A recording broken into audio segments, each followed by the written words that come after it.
We know about you. Don't buy shoes unless they're popular. For the hoes.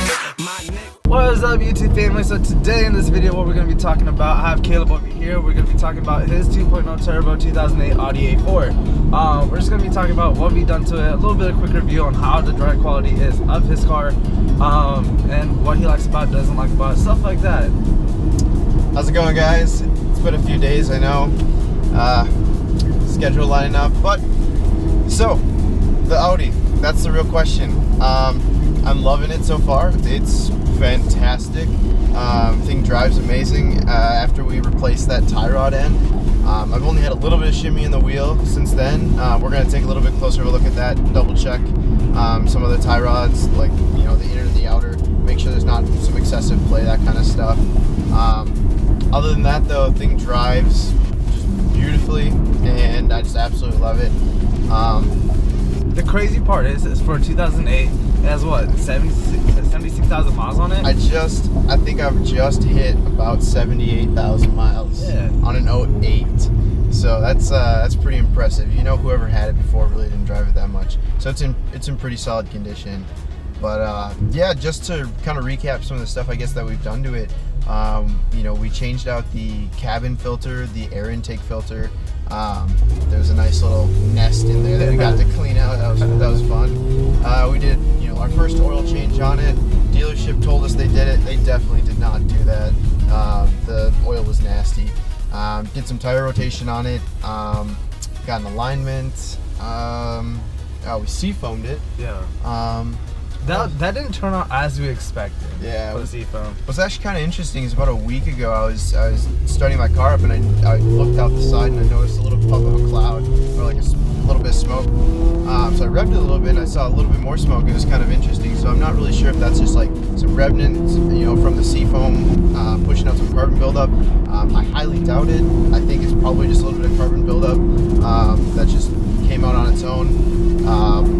But probably nothing to worry about too much. But yeah, so kind of on the topic of some future mods, things we're looking at doing. You know, we've only had the car for 4 or 5 months now, so it's still pretty new. We're still trying to do some exploration because Audis are new to both of us. Yeah. But yeah, as we find out every single time we work on a car, there's one tool that we need for it that I don't have. Every single time there's something. You know, you plan for 3 hours.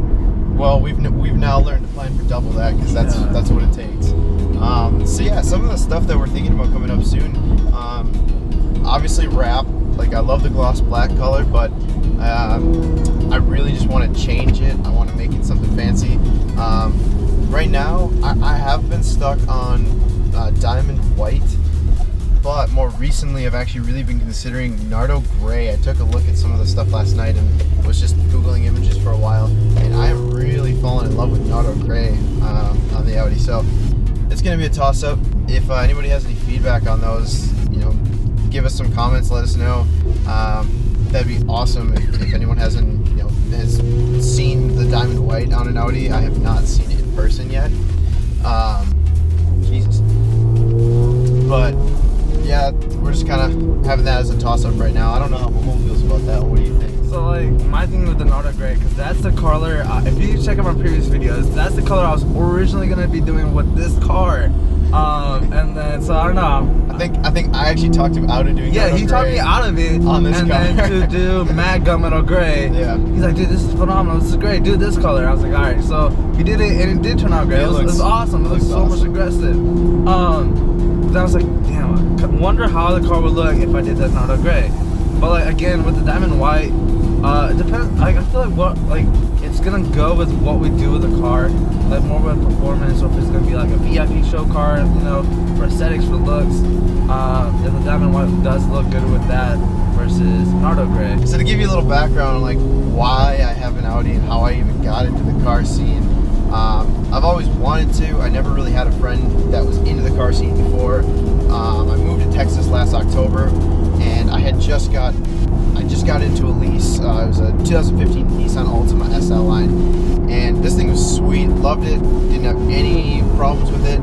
And I got in a car wreck in January where a guy came across traffic and basically took off my front end. We'll put pictures on it on Yeah, this to show well- you on what it looked like. It was pretty bad. Yeah, it was a pretty good one. Airbag went off and everything, but they definitely deemed it a total loss. I've been really taking a close look at some wheels and tires. Mine are just getting down to the point where I need to replace them soon. My rears are pretty bad. The tread's pretty worn on them. We think part of that was because of the alignment issue originally caused some excessive wear.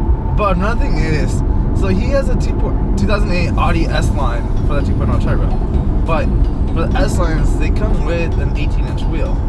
But when we measure it from the outside rim to rim, edge to edge, it's 18 inches, right? And then, but the tires that are on his car are meant for 17 inches. But I don't know if it's us measuring it wrong, or the place that we got the car from messed up and put the wrong tires on the car. I have an Audi A4 and know what you've done to it and have some ideas, suggestions about what to do for his car, like for downpipe, exhaust, whatever. Because what we're trying to do, we're trying to give it like a little beefy growl, a little more aggressive growl than what it currently has. Well, of course, it's stock, but like something like that, but nothing. That's like something that's gonna sound great without any kind of razz. Yeah. I don't want anything like that for that. Doing some research on it, I found NVIDIA makes a kick-ass exhaust. I've watched some videos on the MagnaFlow and then on the Borla, and honestly, I'm just not a big fan of them. They sound too stock. You know, they have a little bit of that lower growl, but then once you start hitting the higher RPMs, the mid RPMs, it just goes right back to the stock and turbo sound, which I don't know. I'm just not a big fan of it. It sounds great as a stock car, but I just want a little bit more, aggressive sound to it, a little bit more growl. So NVIDIA, like I said, makes a really good one, but they're like $3,000 to $4,000, and that's not practical right now. So if anybody has any ideas, even if it's like custom made or if it's like piecing things together, that'd be awesome, because I definitely am looking at like a high flow cat right now. There's a bunch of different brands. If you have any experience with that, let us know.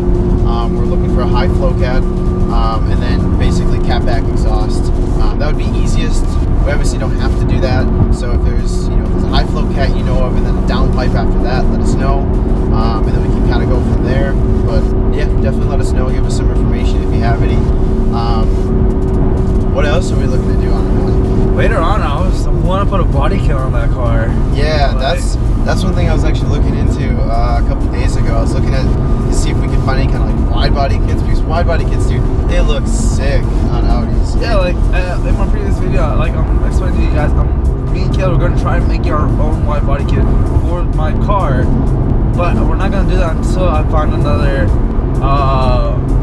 project car, because that way I can mess around with that. Yeah, and then while this, so I want to put it on. I want to mess with that on the project car first before I actually do it to my car. Because this is only a year and a half brand new car, so now I want to try and mess it up and be like, oh shit. It's also his daily. Yeah. So you don't want to mess up your body on your daily. That would suck. So we definitely want to have a little practice before we go ahead and do that. But we want to try on the project car first, potential project car, before we do it on my car or his Audi. But like, we're either gonna try and make our own wide body, or hopefully someone will come out with one. If not, we'll just do it ourselves. Yeah, so far I haven't seen anything. I've done a little bit of looking into it, and I can't find anything. And even the ones I do, more like a sporty package, and they're not any kind of wide body. It just doesn't look cool. Oh, that's another thing.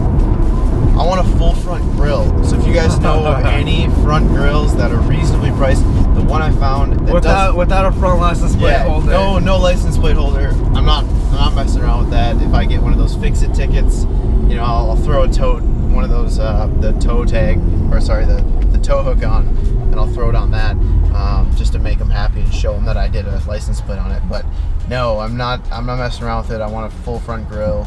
I really like the look of that, and I can't find one. The one I thought I found is like $370, and it's not even for my car. It doesn't even fit my car. So obviously can't do that. So I'm still trying to find one. So if you guys know anything, let me know. I'll obviously keep searching for one. But yeah, I haven't found anything so far. So that one's fun. But what I feel like is with his Audi, his front fender, rear fender, like they're pretty kind of arced, where it's a little bit wider. But like compared to when he has stock wheels on, it's not flushing with the front fenders or the rear fenders. So I feel like once we do a new set of wheels, it'll kind of give it that wide effect, because his fenders are sticks out a lot. I'm gonna show you guys later, like on how it looks. But like, so here's his wheel. His arc is like right here, so like his wheel's not coming out enough. So with the new wheels, potentially like they'll stick out a lot more because we'll probably go wider. So that's the one thing that will help it out. Essentially what he's saying is we have a shit ton of room to mess around with it. Yeah. Which is awesome. And eventually everybody wants to do bags, but you know. That's a lot of money. That's I haven't done bags on my car yet. This guy hasn't even done bags, so bags is that's another story. We'll get there when we get there. But I mean, I can always do some like cheap coilovers or cheap lowering springs or something like that. I do want to bring the ride height down a little bit. I mean, it is like we're talking the gap between the wheel on like the inside of the wheel well and the wheel is like probably a good 6 inches. Yeah. So it's just way too high. So we're thinking about just doing lowering springs and trying that out, because that will help it out for sure. But I was thinking like for coils for his car. But yeah, I was looking at some sets last night. They're not ridiculously expensive, but I mean, you know, $300 to $1,200. Yeah. $300 and up. Oh, something that we didn't ever. I don't remember if we brought it up or not. My pump is broken from my washer fluid from my wipers. yeah, It's so annoying because when I'm driving around and I get hit by bugs, I can't clean my windshield while I'm on the go. I have to pull off and I have to go to a gas station. I will never use their fluid though, or whatever they have in their bins. I don't know why, it just doesn't clean very well. So I always bring invisible glass with me and then just use their towels. And I always just clean it off. I honestly feel like it's a fuse. I already checked all the fuses though. But like even though like the actual fuse, you just gotta try replacing it and try to see if it actually works. Because you gotta test it with a voltmeter to see if it actually is working or not. But it could also be just the pump is bad. It's that old. Yeah, I have a feeling it's the pump.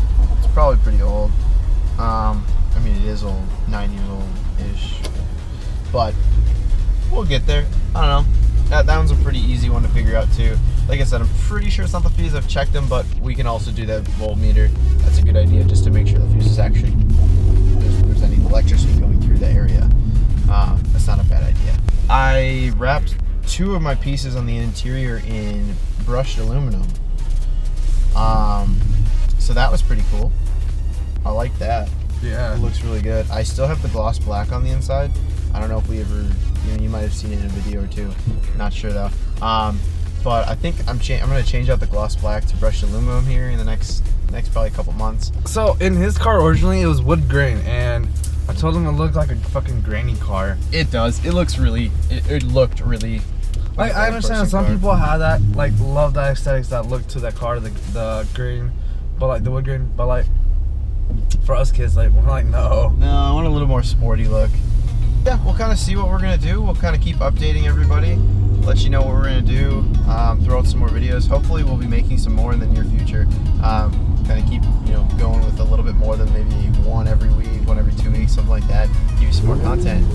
But all right, guys, that's pretty much all we got for you today.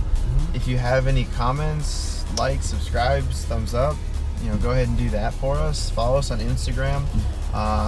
We'll throw up our handles. And yeah, keep following us, guys. See you guys.